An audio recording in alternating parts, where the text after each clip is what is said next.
Good morning, wonderful friends. Thank you for joining us for our daily Talmud Chabura, studying the entire Talmud, one page, one line at a time. At the moment, Masechet Shabbat, chapter 19, page 131b. In a moment, 132a. You could believe it.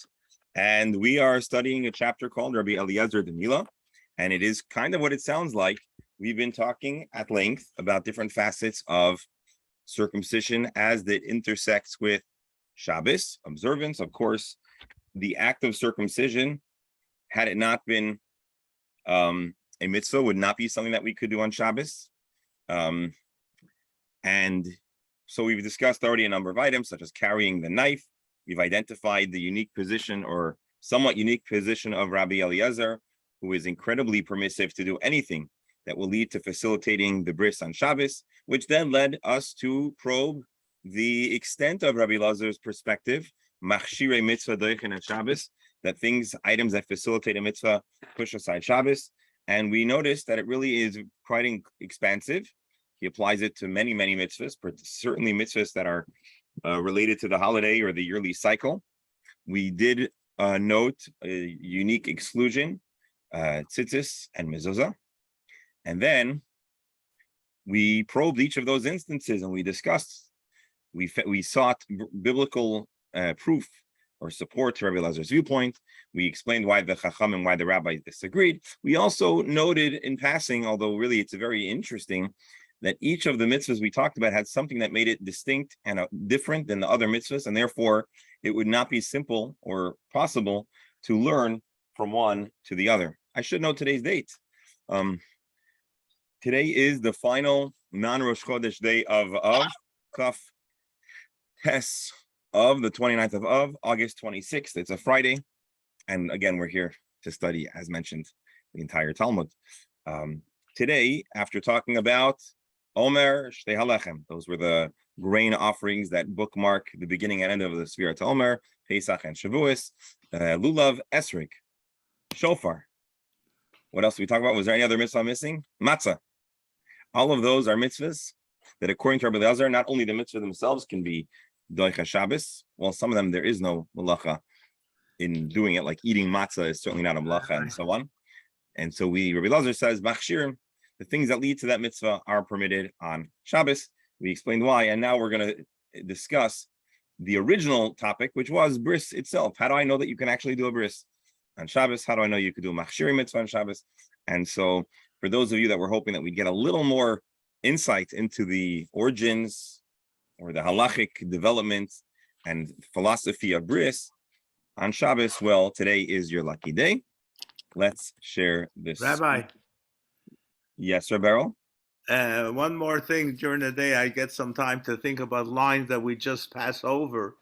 One of the reasons is that there's something special about these mitzvahs. One could make the argument there's something special almost for every mitzvah. This is certainly an interesting and worthwhile exercise.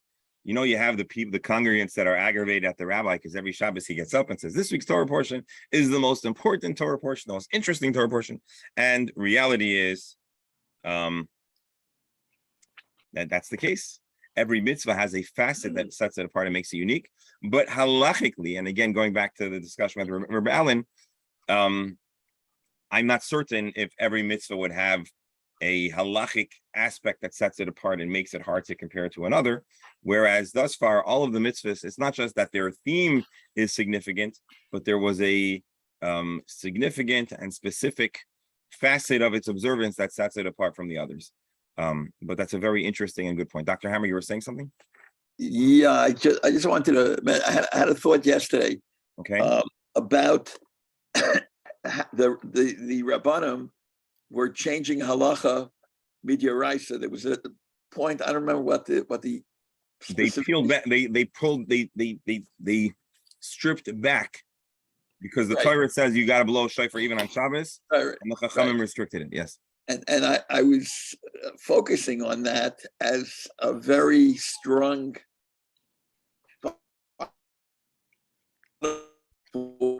let's say, Reform Judaism to be very rational and logical in trying to tell somebody, like, yes, this was done thousands of years ago, and the Chachamim in those days realized that you have to sort of go with the times, and on anything you have the right to question what halachas are written or come from the Torah and change them. So I want to concede to you that superficially you are correct, that the Chachamim here, if you will, peeled back or took back a facet of biblical Yiddishkeit. But I think, and again, I'm a little bit on the fly, so I'm not going to do justice to my response, but if we probe more carefully, there's a critical distinction between a standing down from doing a mitzvah aseh under a specific circumstance where it could trigger a lo aseh, and totally modifying and changing not just the nature of Jewish practice, but the nature of Jewish faith. And so I think we could have a very fascinating and comprehensive analysis of the similarities and differences. But I'll agree with you that this is certainly an area that needs careful consideration if one is going to claim that they are different, as I would. Rabbi. Yes, Rabbi. To what Bernie says, I would say that that's exactly the problem. Reform Judaism today considers their rabbis at the level of the rabbis of the Talmud. Well, that's an interesting. And again, I'm very wary. I'm very wary of denomination bashing, not because I agree or embrace. I just don't think, now we're talking in an intellectual exercise, so I'm going to agree that it's different. But as a rule, I am, and I think we should be wary of denomination bashing, because it doesn't usually accomplish much, and it's usually insensitive to to people's backgrounds or feelings. They wouldn't consider that remark bashing. They would or they wouldn't. They wouldn't. Right. Okay. So you're saying from the Orthodox perspective, it would be an insult, but from their perspective, no. So what I wanted to say is that is another interesting point, which is that the quote unquote Orthodox or the traditional perspective is that rabbis throughout the ages, depending on the circumstance and the consensus, had more or less weight. So number one is the answer I gave, which is there's a difference between the Chachamim saying stand down from a specific practice because it could lead to a lo taseh, and saying you can drive on Shabbos or start eating whatever was originally traditionally not kosher, etc.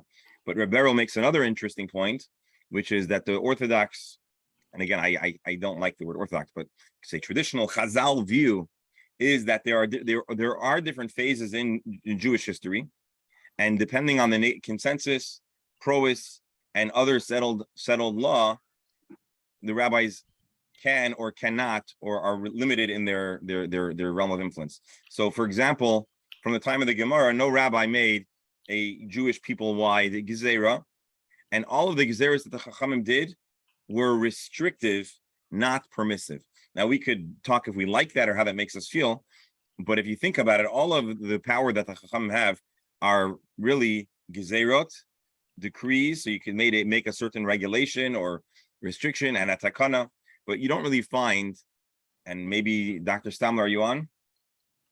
I just want to make sure we have the full breadth of our scholarship. I'm on. Okay, good. So maybe we could find an exception. I'd be very curious if someone here could think of one. But generally speaking, all of the Chachamim's enactments either are restrictive or a caveat to their own enactment. So let's say the Chachamim, who created restrictions of carrying in a carmelis, created a method to be allowed to carry in a carmelis, let's say with an Erev.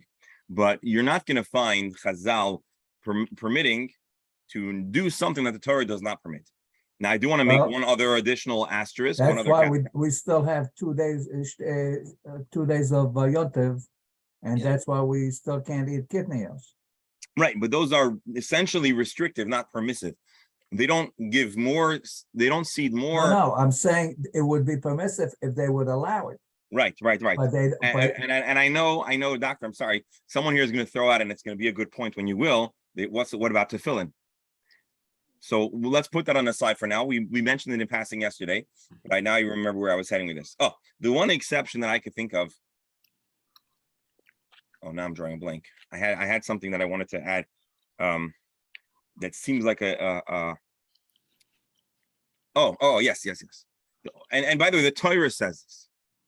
The Torah says that you cannot subtract or add to the biblical practice. You can make Zeros and Takanis, and the Chachamim are empowered to do so. The one exception is what we call like Zeros Ch, a temporary instruction from a Navi.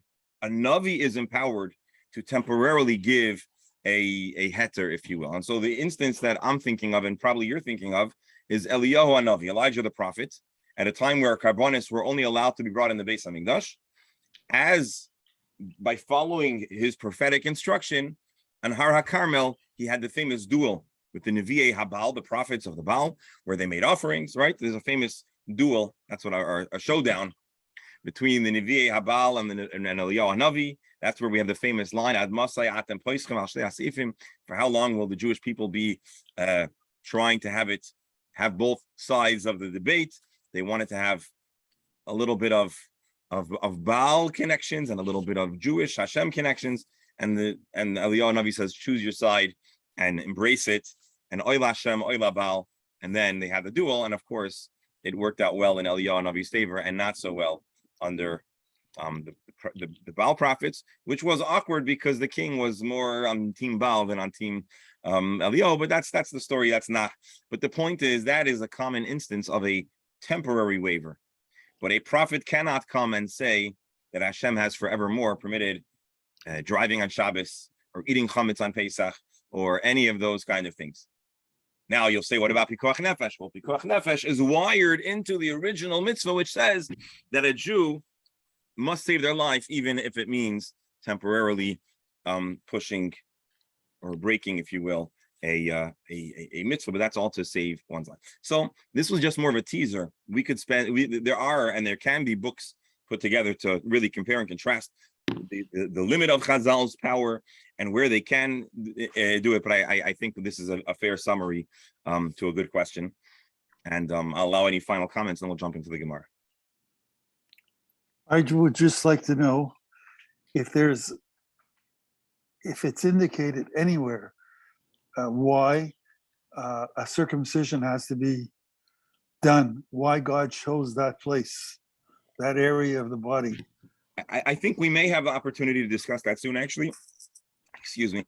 So let's hold off, but that's a good question, and it's also discussed. In the end, if we run to like a hard stop, and I have time, we can take a peek in the Sefer HaChinuch, and I think he puts there a nice, good 3-line explanation. So, but let's hold off on that for now. And Alan, I want to give you credit because I think you have the record of the highest stump the rabbi ratio. The barrel's not far behind, but all right. Let's jump into the Gemara and Bli Neder. Alan, don't forget that question, because Bli Neder hopefully we'll have the opportunity to revisit that, at least in brief passing. I mean, I could just understand.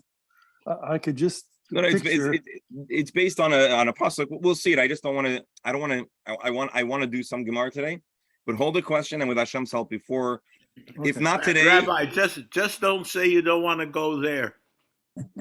Well, I will go there and do time. And But in general, in those days, that part of the body was considered, even if someone swore about something or made a treaty about something, that would be the part of the body that was.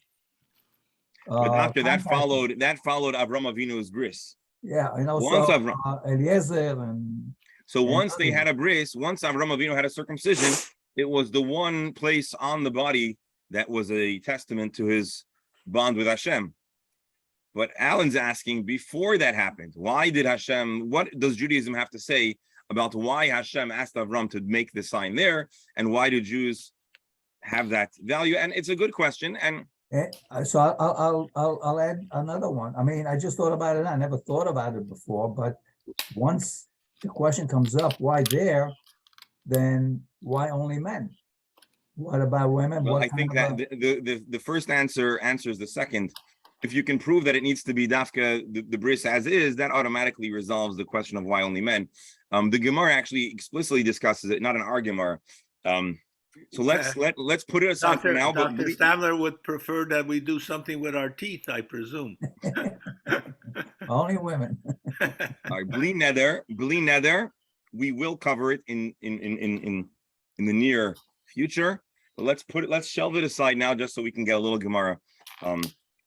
And Look, in the days of don't think, what was it? The days of Doctor, Bar don't think I'm I uncomfortable. remember someone, they had to, in order to be part, was it Bar Kochba, they had to chop off the pinky or, Bar Kochba.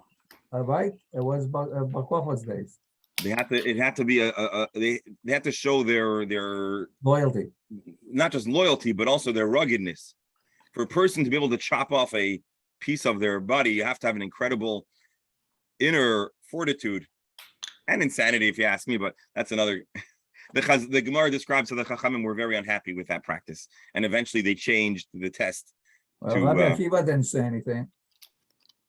It doesn't say that Rabbi Akiva says something, but it says that Leinachu, whatever the language, the Chachamim didn't like it, and then that was when Bar Kochba instituted the uprooting a tree on horseback test. Again, his point, he just wanted to see extreme might and inner fortitude. All right, let's go into the Gemara. Again, we're going to revisit many of the questions that were brought up. So I'm not avoiding it. I just want to give us an opportunity to cover some ground in the Gemara. And so here we go. We're now going to the essential. This is like the primary discussion. Everything until now was, in a way, parenthetic. We were leading up to the discussion about bris. We talked to Rabbi Eliezer, so we probed all of his other mitzvahs, which was very interesting. And I think it's a kind of Gemara that I would I would bookmark, because when it comes to a Yontif, and you want to have a very, very brief, what makes this mitzvah distinct? And where is the biblical origin of the fact that it's observed, at least according to Rabbi Eliezer, that it could be done on the B'dei Shabbos? So this Gemara is a really nice, brief Gemara. You could pull it out of your pocket and sound like a big Talmud Chacham when you're discussing on that Yontif. So I would bookmark this Gemara as a very interesting and kind of neat Gemara. But now let's jump into the essential conversation. Amar Mar. We're quoting what we said in the Gemara earlier. Mila. This is a brisa that elaborates on the language of the Mishnah. A bris. And all of the Steinsaltz's language facilitators, all of the preliminary steps that lead up to the act itself of the mitzvah. Doichin es Shabbos. Pushes aside Shabbos Tivri Rabbi Eliezer, and we know the Chachamim disagree. Rabbi Eliezer, how does Rabbi Eliezer know that this is the case? What is Rabbi Eliezer's biblical source? What is his evidence in the Torah that this is so, that you could be doicha Shabbos to prepare for Shabbos? Maybe we have a whole selection. Oimer, shtelechem, matzah, lulav, sukkah, shofar. A lot of options. Let him learn from one of those. Kidam. Each one of those have something that sets it apart from Milah, and therefore it is not available. There's something distinct about shofar. What do we say? What was distinct about shofar? It facilitates the bond between mankind and their creator. Matzah is for men and women. Lulav is the Arba Minim. Sukkah is 24 hours, right? Each one had something distinct. Shnei Lechem and Omer are both temple rites. Va'oid, Malahanach. There's also something else that clearly sets all of those apart from the bris. Anyone want to take a guess before we turn the page to Kuf Lamed Beis? Who wants to think what makes bris different than all of the other mitzvahs that we mentioned? Anyone? Gives you 3 days of pain. It requires another person. Interesting. The act itself typically requires another person. That's not the Gemara's answer, but that made me think. Good. Anyone else? Abraham did it himself. Abraham did it himself. It could be. But anyone, it says that he did it together with Honor, Eshkol, and Mamre. So it's something that's it's done with, completely with your body, completely. I'll give you a clue. It's done without your permission. There's no True, a bris is done without consent. And who There's has parental to consent though. Who has the mitzvah? The baby, the father? Okay, interesting. You're Father. saying the mitzvah, The father has the mitzvah to The do father that. has First it's on the obligation. father, then if the father, then it's on the community, and ultimately it's on the person when he comes of okay, age. okay, okay. Good. Any other distinctions between bris and the other mitzvahs? I'll give you a clue. It's the one that we still do on Shabbos. Well, no. Well, no, all of them are done on Shabbos initially. Shofar, that's later, so we can't. Yeah, we know. You need special skills that you not everybody would necessarily It's not have. a universal. It's not a universally. By the way, Dr. Hammer, I was like thinking about you yesterday because we're going to do our beachside shofar blowing again after davening, and so we wanted to make a flyer. So the Rebbitzin said it would be very interesting if we could have a picture of the rabbi wearing his tallis and blowing the shofar on the beach for the flyer. And so, whatever I learned from Abraham, whatever the Rebbitzin says, you have to listen. So Mendel Mish, your neighbor, helped us take some pictures of the rabbi blowing shofar on the beach. And I was blowing the shofar, and I was thinking about our conversation yesterday about shofar and thinking that you are a Baltokeya. So I was wondering if you were looking out of your window. And I know a few people were confused. Maybe the Sultan was confused, but they were trying to figure out if maybe their calendar was a month off and it was really Rosh Hashanah. So, Rabbi, back to Either your that or question. they probably thought you were trying to split the sea. by the way, if not for a leap year, Rabbi, back to your question. Maybe because there's no specific days, different for every person. Rebel, you want to develop that idea a little further? It's the only mitzvah that we don't know what day before we need to do it. Also, first of all, Rebel, no, that's not exactly, but you're getting there. It's the only mitzvah you don't have more than a week and a day notice. No, but it's also a mitzvah that there's flexibility. If you have to put it off, then you're still doing the same mitzvah. It's jaundice, and now you're doing it a week later. Right? By the way, my bris was not bismana. My bris was pushed off. I was jaundice when I was born. I hope that doesn't ruin. I'm already married, so I'm not ashamed to. That explains a lot, Rabbi. Now I understand. You get it. Functional dissonance. So Dr. Rebel, you got us on the track, and Dr. Hammer got it. Let's see the words of the Gemara now. Malahana. Shekeinim avar zmana batla. If the time passed, the mitzvah is no longer available. Whereas the bris, there is some flexibility in the calendar, says Dr. Hammer. If you miss it for a good reason, you can make it up the next day or the next day. And yeah. And as Rebel, or as we pointed out, also you don't get a lot of advance notice, but that's not the answer to the Gemara.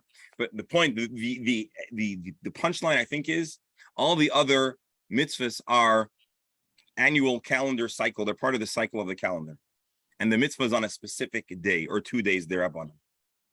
Bris, you miss it one day, you can always do it the next day, and therefore it's not good to miss it, but it sets Mila apart from the other mitzvahs. So that, absent an explicit reference in the Torah that you must do it on Shabbos, we might think that it would be pushed off. Because what's the big deal? Now, I'm going to eat those words, what's the big deal? Because that's not really the truth. As the Gemara is going to point out, it's incredibly important that it should be timely. But absent an explicit verse, we would not necessarily be able to infer bris and the details of bris from the other mitzvahs because of something that sets it apart. So, yasher koyach to everyone that helped us get to this beautiful answer of the Gemara.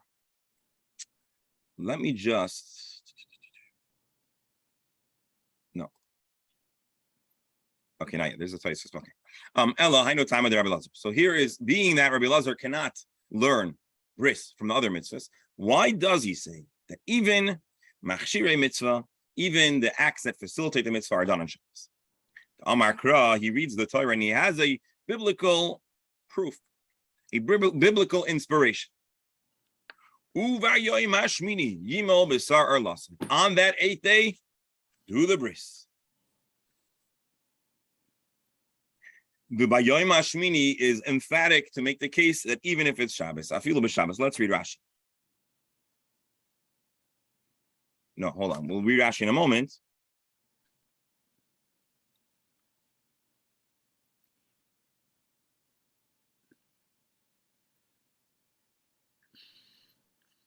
So actually here, the Iker is the Mila, not so much preferably on the 8th day, but it's not So that's not the Ikar, the 8th day. The Ikar is the Mila. But the Torah highlights that it's the 8th day. And so Yeah, that gives us But it an would be extra push. secondary to the Mila, to the circumcision. You know, do you know hold why on. it has to be on Do the me a 8th favor, day? doctor. Just give me 1 second. I want to look at the pasuk inside, and I want to see, like we've done in the past, if there would be a different way to write it. Let's see. Uvayoim Hashmini, Yimel Basar Lasai. 8th day, you should do the bris. Is there any option to omit the word uvayoim in your estimation? Could it say Ubashmini Yimel Basar Lasai? Well, it could be the 8th month, of the 8th year. So how would we know? So I'll show you how we would know. Let's go back one verse. Dabro b'nei Yisrael lemar. Isha ki says real the zachar. The woman who gives birth. Let's not get. This invites a big discussion, but let's hold off on any other discussion besides for the bris. Okay. A woman who gives birth. Vitama shivas yamim. There is a state of impurity for 7 days. Kimeini das dvaisa titma. Corresponding to the 7 days of impurity that is midaraisa when a person menstruates. Let's not go there. It's a good question, worthy of a lot of discussion. But the point is, Shivas Yamim, there's something going on. Uvashmini Yimel Basar Lasai. If it would say Bashmini, we'd know 7 days, 8th day. We don't need to use the word Vayim. And so the Gemara is saying the word Vayim is extra to make a certain emphasis, to drive a point home. Rabbi Eliezer says the point being driven home is, even if it's Shabbos. I think that's how he would do it, as we'll see. So there, hold on. So if the 8th day is the Ikar, then why is it not Avaz Mano Batil Korbano? Good. We're not done with this discussion. We're just starting this discussion. So we'll talk a little more about how important the 8th day is. I mean, the simple answer, doctor, is that if there's a pikuach nefesh, if there's a sakana, so what are you gonna do? Kill the baby? Of course not. The Torah doesn't l'chai b'hem. No, And I so understand. But the same thing with the shofar. But so if there's a pikuach nefesh, don't blow it on Rosh Hashanah, blow it on in the middle of the week. Correct. Or anything. Correct. But we strongly prefer not to push off shofar Mila, because we're getting ahead of ourselves, because the Gemara is going to discuss this, your very question, which is what exactly is the extent of the significance of the 8th day. And I want to now show you Rashi. What does Rabbi Eliezer use this pasuk of Vayam Hashmini to tell us that even preliminary facilitating acts are allowed to be done? You'll ask a question that Rashi bavarns. Maybe the pasuk's not telling us that you could build a knife or carry a knife. Maybe the pasuk's telling us you do a circumcision on Shabbos, because otherwise I wouldn't know. So let's look at Rashi. Rashi is going to give us a clue about a coming Gemara. Umila gufei dedachya Shabbos. The act of circumcision itself doesn't need a pasuk, because we say that it was halacha l'Moshe Misinai. There was a concurrent oral tradition dating back to Moshe Rabbeinu that says that the bris is done on Shabbos, and therefore this extra word added even machshirei mitzvah. So iyater le'b'yom l'machshira. This also opens, as Rabbi will see, a can of worms, but let's avoid that discussion until we see it in the Gemara in a few lines. So again, we're in middle of probing and discussing Rabbi Elazar's proof that machshirei mitzvah is done on Shabbos, and we said that it would be from a Vayam Hashmini. Dr. Hammer? Yeah, I don't want to get into it now, but one of the reasons that perhaps the Brit is only for men is because it's a mitzvah hazman grama, because the adult parent is doing the mitzvah. So you don't want this chashash about the woman and blah, blah, blah. So that might be one reason why. Forgetting about focusing on the biology of the newborn, we have to also consider the gender of the parent involved. Yeah. Well, the Gemara says, just to add a line, that women are kimohol dami. In the eyes, we had this in our Gemara, I think. In the eyes of halacha, they are born circumcised. As if the problem is to have an arla. Any Jew that's born with an arla has to have it removed. If you're born without it, then you don't have to remove it. And there is a condition, which I don't know the medical terms, we have medical folks here, that there are some people that they are born, it's a very rare, without a arla, without a foreskin. And such a person can't have a bris because they don't have a foreskin. In Jewish tradition, it's considered a schus, and the Gemara describes certain tzaddikim that were born without a foreskin. But putting that aside, would you do a kazat dam in that case? I'm sorry. Would you do akasat dam? Possibly, Bloodletting possibly. in that case? Possibly. Mirza Hashem, we'll get to those discussions. We'll look in the Shulchan Aruch and see. We'll see that as well.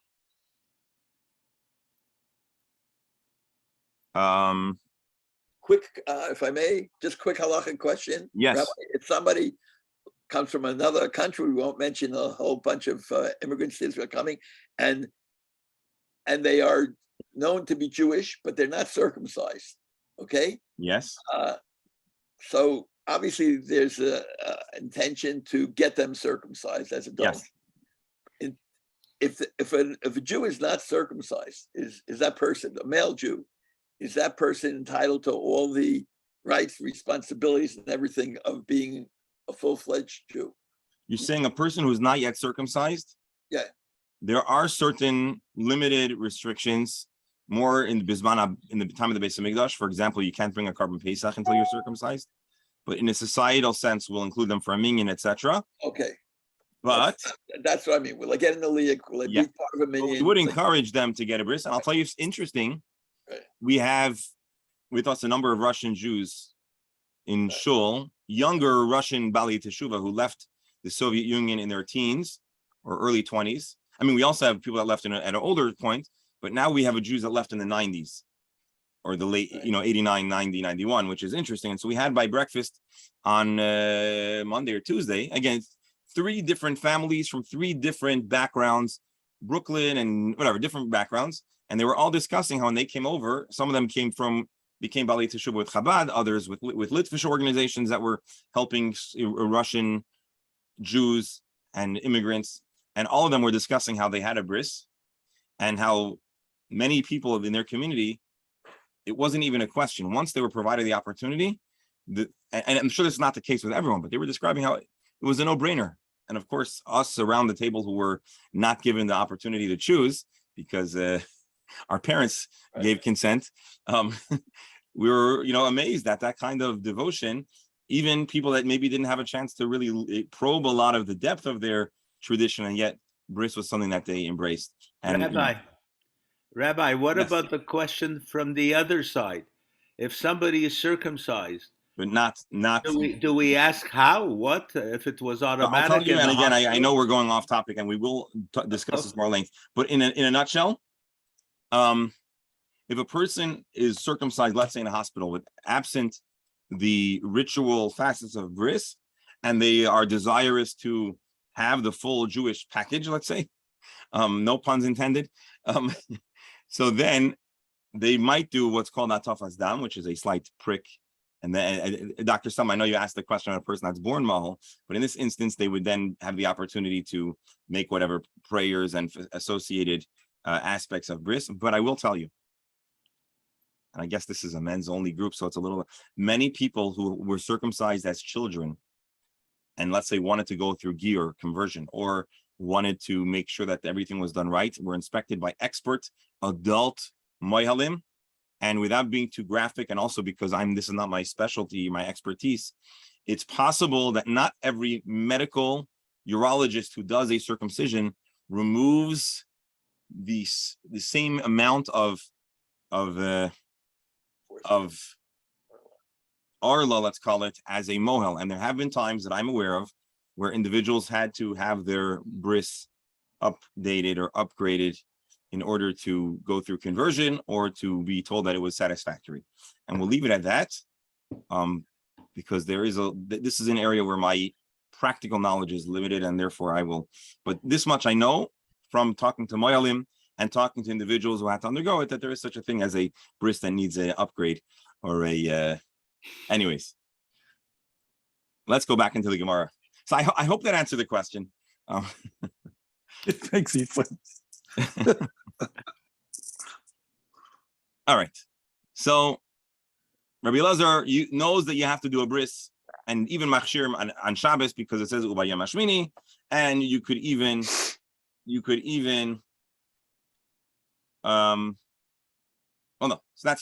so now the Gemara asks the next question, which is predictable because we've seen this in every one of the previous items that we probed.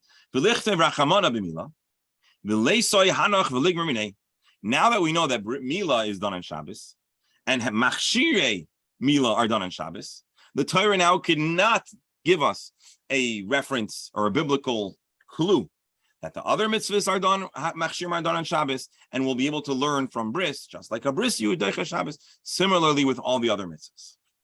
So the Gemara now goes and says, bris has something that sets it apart from the other mitzvahs, and even if we'll allow bris, even if bris allows a variety of chilul Shabbos, we wouldn't necessarily extend it to other mitzvahs. Malumila, shekenichresu aleh shloish esrei brisais. When it comes to the bris, there are 13 references to bris, to covenant, in the language of the bris. Let's read Rabbi Stein's. The word covenant is mentioned 13 times in the passage dealing with Avram's circumcision. Owing to its great significance, other mitzvahs cannot be derived from it, which, by the way, Jews love to talk about the significance of certain numbers. So in case you have a tally of different numbers that come up with significance, you can now add another item to the number 13, which is the 13 references to bris, to the covenant in the story of Avraham Avinu's circumcision. And the point is that we take from here that bris is extremely important, very weighty mitzvah, and therefore Lav Dafka will give the same waiver and the same weight to other mitzvahs. Now the Gemara is going to jump into the central question that we've been tiptoeing around for the entirety of our discussion. The whole debate that we started talking about in the beginning of last week, the rabbis versus Rabbi Eliezer, if you can be doiche Shabbos or not, that's only about machshirei mitzvah, things that lead to the bris, facilitate the bris. Everybody agrees, there's a total consensus that the bris itself is done on Shabbos. Minalan, where are all the rabbis so confident, so certain that the bris is to be done on Shabbos? Get ready to see the answer, ready to be nominally aggravated. Amar Ula explains that which was obvious to everyone in the generations prior. Halacha. There is a halacha l'Moshe Misinai. There are certain facets of Jewish tradition which, according to Chazal, were known forever with certainty and obvious, based on our continuous practice and tradition, dating back to Moshe Rabbeinu.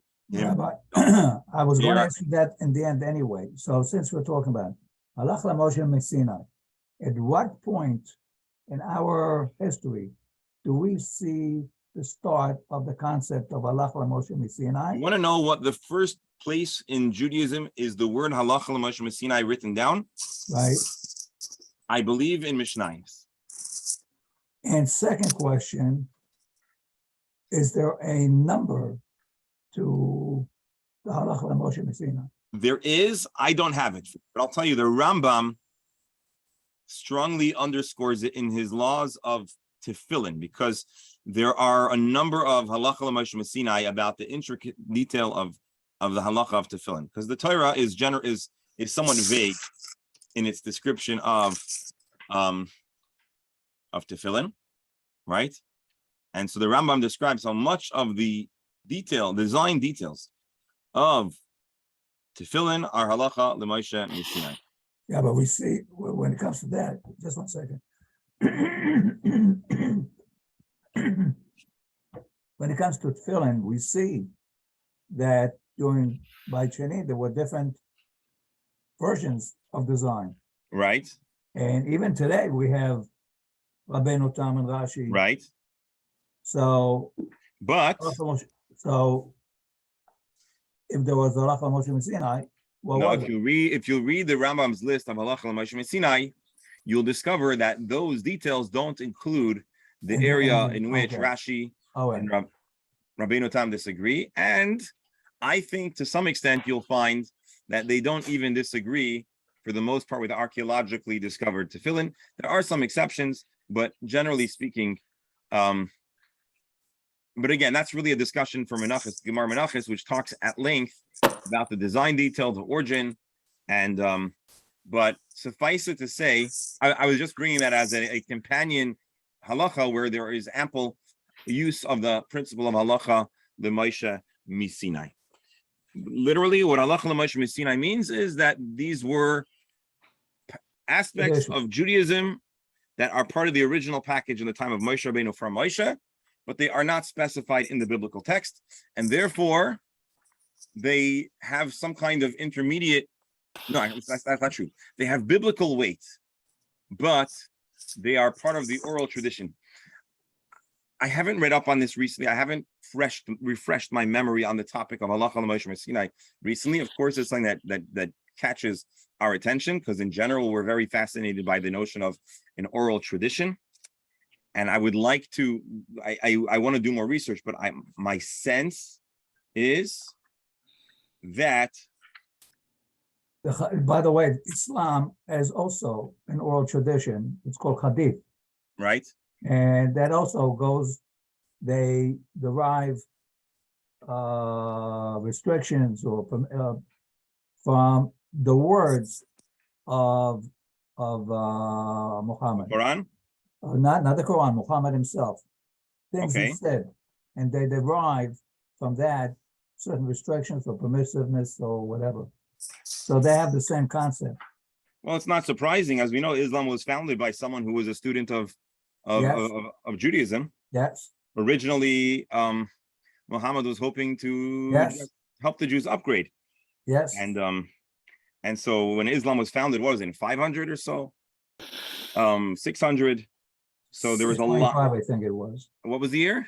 I think 625. 625. So at that time, when Islam was founded, there was a lot of incorporation of Judaism. I think that one of the reasons, at least the theory, is that he was hoping to attract Jews, but also because that was a faith that he was familiar with that was not paganism. And so he was inclined to borrow a lot. And although we reject Islam and Christianity, that doesn't mean that there might not be a facet or two in the structure or style or practice that might overlap. That doesn't mean that we need to throw Judaism out. It just means that, as the Gemara said previously, if you want a sheker to stand, you need to throw in a little bit of emes.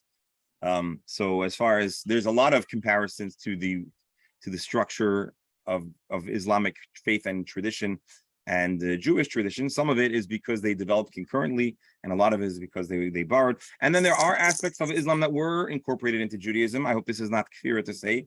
So, for example, a lot of the style of piyutim were influenced by Islamic poetry, for example, and certain legal structures of the society of Jews in Egypt and in the Islamic region were somewhat reflective of the Islamic society. And a lot of that had to do with the fact that the Islamic, not king, what do you call it, the caliph or whatever, authorized Jewish semi-autonomy in the model of their judicial.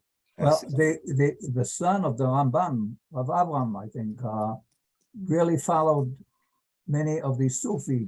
Yeah, that's a mystical, philosophical tradition. But anyways, the point simply is that the more we know, the less perturbed we could be by knowing that. And that's one of my problems with a lot of the yeshivas. There's certain topics that are uncomfortable, and so they like to avoid them. And I think that if we would discuss them openly and comfortably, we'd actually find ourselves a whole lot less insecure. And that's at least my take on the matter. But I'm not a Rosh Yeshiva, so my opinion doesn't carry that much weight. But that's my take, Doctor. It's just interesting how Rebbe Nachum insists on focusing on the oral law. Oh, got you. It took me a second. Okay. Listen, Baruch Hashem, that's why we have all different trades, so we can focus on all the different facets of the human existence. Well, I'll tell you, it's because the oral law has a bite. I'll show you.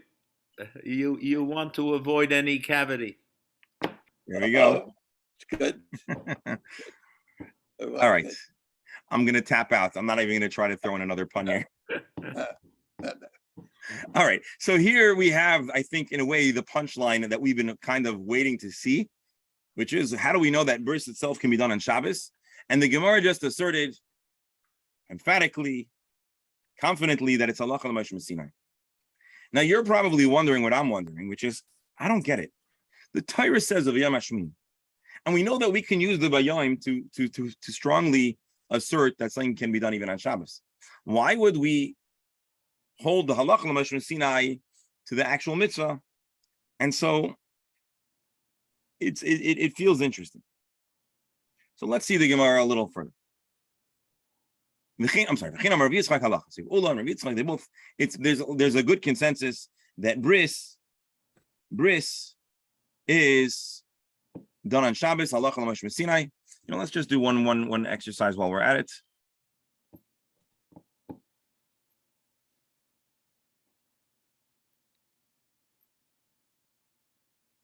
You're with me. Go to Yeridea. It's going to be a long trip. Sorry, guys. Hold on tight. Don't get vertigo. Look away if you need to. Hilchas Mila. Almost there, almost there.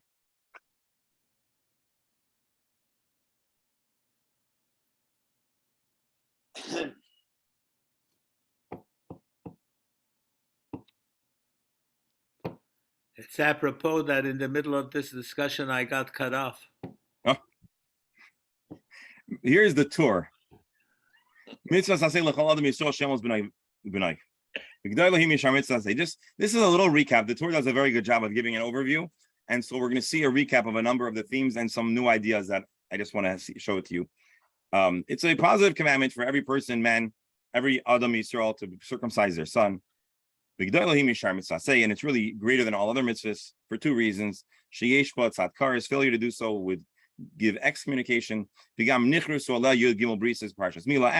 there are 13 expressions of bris. And Avram was not considered whole till he had a circumcision. And it was because of that act that he has the covenant on the land.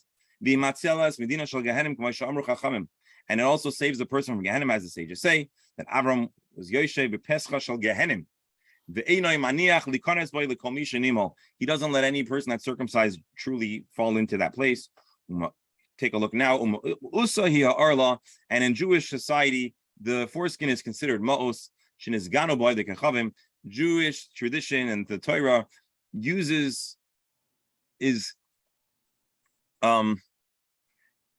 well, in simple language, the arla is considered an offensive and shameful thing. In a way, I'm surprised that it's not also ba'ana, the arla.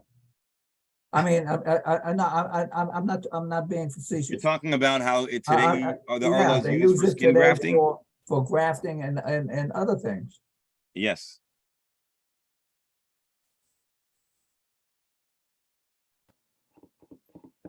Because if it's maos, that should be also ba'ana, I would assume. And to surgically conceal the arla would be very shameful. And even Moshe Rabbeinu was almost punished for failing to circumcise his son.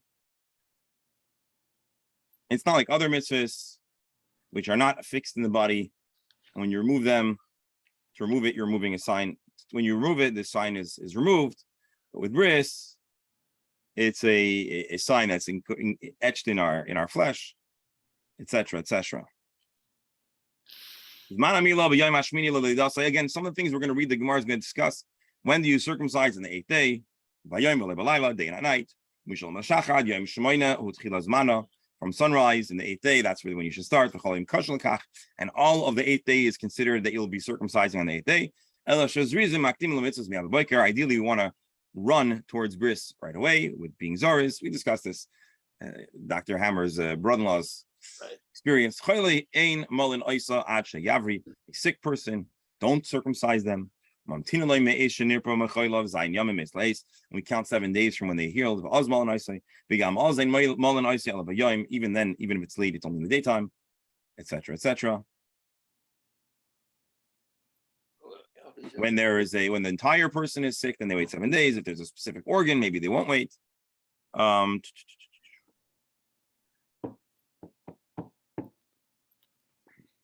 anyways, just you see get a little flavor of. Give me 1 second. Pardon me. Oh, what did I just do? Rabbi? Yes, I'm sorry. I just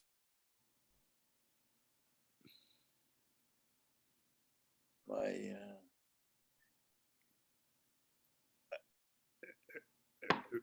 can't hear you. I can't hear you. I can't hear him either.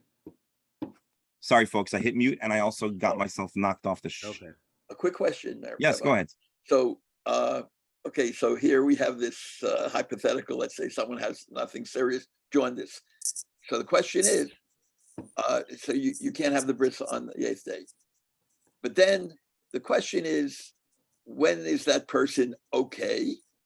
And then you're going to wait. And do you, dafka, avoid having it on Shabbos? Because I don't remember anyone that I know who had to put off a bris that landed up having it on Shabbos. I thought that there was much more flexibility, and they avoided Shabbos, I think. Yes, so we're going to see that in the Gemara too. Oh, okay. If it's pushed off, then you don't do it on Shabbos. Only Mila Bizvana. Let's read this really fast, and I think we're going to close out with this. Again, this is the Torah. We're getting ahead of ourselves, but I just want to give a little bit of like a flavor of the things that we've been discussing, and to see it in the form of a comprehensive review. Mila Bizvana Bizvana Saras. First of all, a person develops saras on their arla. We take it off, even though you're generally not allowed to remove saras. Hang on. Shabbos Yantif, here, Dr. Hammer, this is your point. It only pushes Shabbos, if it only pushes off Mila on if it's Bisman, if it's on time. But if the bris is late, again, we're going to see all this in the Gemara, and we're going to discuss it. For example, if the bris wasn't able to be on time, or another thing that held them back. Even on Shabbos, what's pushed aside? Only the act of circumcision. Aval, you see, there's a lot of corrections that need to be made in this version of the online tour, but whatever. Aval machshirin she'ef shalas all preparatory acts that can be done before Shabbos. Ein doichen Shabbos. Ketzad, for example, mullen, you're allowed to make the cut. And you do every aspect of the act of bris. You're going priya or mitzitza. For example, there's different components to the act of the cutting of the arla. There's pulling back, there's cutting, there's mitzitza, there's the removal of some of the blood. The chayzer al chitzin, and the Gemara is going to discuss, and again, we're just getting a little ahead of ourselves to have a flavor. You could even go back and correct if insufficient, if there are strands of the foreskin that were not removed, hama'akfin, that would otherwise prevent the bris from being kosher. Afal pisha pirish, even though he can finish the process, but al she'ein ma'akfin, but the ones that are not ma'akid but are part of the ideal cut in pirish ein chayzer. If he finished the bris, he fixed things up, well then he doesn't go back on Shabbos in lav chayzer. But if he's still in the act of the circumcision, he can go back and do even the things that are maybe not ma'akiv, the essential mitzvah. And there's another Rishon who says, the Baal Iter says that even though they are not ma'akiv, the essential mitzvah, you can go back. The Rosh, who was the father of the Torah, disagrees. You're allowed to put on whatever healing protocols. Period. What would be an instance of a preparatory act that you can't do on Shabbos?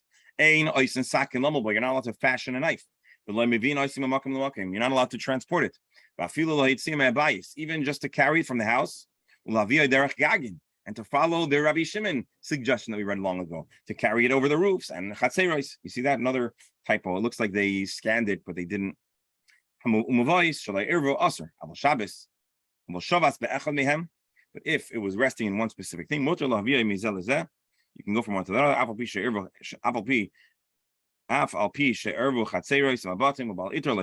So there's some intricate discussion about maybe certain scenarios. I just want to skip past this discussion here. Oh, Rabbi. Here, hold on. You're not allowed to grind up herbs, v'lo mechamin lo chamin, and you don't heat up water, v'lo isn lo islunis, v'lo turfin lo yayin v'shemen, v'lo sochig lo kamber Shabbas, lo isvashino lo terah. Is this about the Basically- Yoledet? Who is talking about La? Who's the La? The Yoledet? The Mila, Uh-huh. I believe so. So basically, you should do all the preparatory things before Shabbos. And I guess we'll stop over here. But I guess you get the flavor, you get the point. Rabbi, Yes. there's one more factor that we haven't discussed. How important is it for the father to give permission? If the father says, I do not want the child to be circumcised, we have a problem. We do. It's not just that we have a problem. Who is we? I mean, the moil. The moil isn't in the picture if the father doesn't bring in the moil. Because they ask for The moil reshut. isn't, the moil isn't part of a secret ops team that searches for kids and circumcises. The father is mechoyev to do the bris. If the father doesn't bring the kid to a moil, or doesn't bring a moil, there's nothing to talk about. The child, when they grow up, then has a chiyuv to circumcise I'm himself. sorry, I missed it. What was the question? Rebero says, what if the father doesn't want to do a bris? Well, Then there's no bris. his permission. The Moels, So the mother brings the child, Okay, that's hires the moil. I'm sure you're we saying- must have so that- cases so that- like that. So, Rebel, you're asking a question. What happens in a case where there's a divorce, let's say, or the parents are not on the same page, they don't agree. and the mother brings the child? So that's an interesting question. I would, if I was the moyel, I would have a lawyer and a posek on speed dial, and I wouldn't do anything without getting clearance in both regards. And I'll leave it at that. But it is an interesting question, and I'm sure I believe that would be very case specific. So there'd be a question of who has custody, and there'd be a question if there was an agreement in the terms of a divorce, and maybe also the time and place would make a difference. Well, today, so- it wouldn't even have to be the father not wanting to. But If the father halachically- wants to, and the mother doesn't want to, you have an issue. halachically, the father is the one that, from the halachic perspective, it is the father that has the chiyuv. If the father is unwilling, I should take a step back. The halacha says that in the event that the father doesn't want to let's say the father can't do a bris, the father is incapacitated, he's not well, he's incarcerated, he's not alive. So their obligation is on Bezdin. So it's not that what you asked was an outlandish question. It is a good question. In a ideal, in the society that is functioning entirely in accordance to halacha, and there is a Bezdin, and let's say the father is not available, so then the halacha says the Bezdin would be mechoyev. But in contemporary society, the moil can't go around, breaking into homes and doing circumcisions. It would have to be with the parents. So if there's a case of one parent wants and one parent doesn't want, that's terribly unfortunate. And again, I would consult with a competent legal and halachic counsel and follow their advice. And I pray that we shouldn't have such stories. There was a horrific video. Let me just stop recording. There's no